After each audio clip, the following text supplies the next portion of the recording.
warahmatullahi wabarakatuh. Selamat siang sahabat YouTube semuanya dimanapun Anda berada. Kembali lagi jumpa bersama saya Agus Ladi Sawang, tentunya di Sawang Kupi Channel. Alhamdulillah pada hari yang indah ini kami bisa menggerakkan langkah menuju ke salah satu Bandara Alas Losur yang ada di Kuta Cane, Aceh Tenggara. Bisa kita katakan Bandara Alas Losur ini sangat indah sekali. Bisa nampak taman-taman pemandangannya di luar yang sangat indah sekali.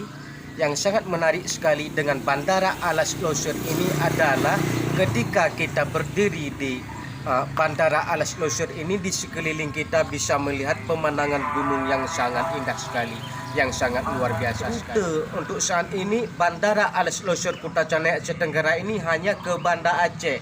Mungkin belum ditambah rutenya atau bagaimana, kita belum sempat wawancara lebih jauh dengan petugasnya. Jadi rute dari Kuta Cane menuju ke Banda Aceh setiap hari Jumat, sahabat YouTube. Bagi sahabat YouTube yang berdomisili di Kuta Cane ataupun yang berdomisili di luar daripada Kuta Cane, mungkin Anda mau mencoba untuk uji nyali ataupun pulang ke Banda Aceh dengan menggunakan pesawat, bisa sahabat YouTube datang ke Bandara Alas Losur Kuta Cane, Aceh Tenggara. Sahabat YouTube dimanapun Anda berada, ikuti kami. Kita akan coba masuk ke dalam.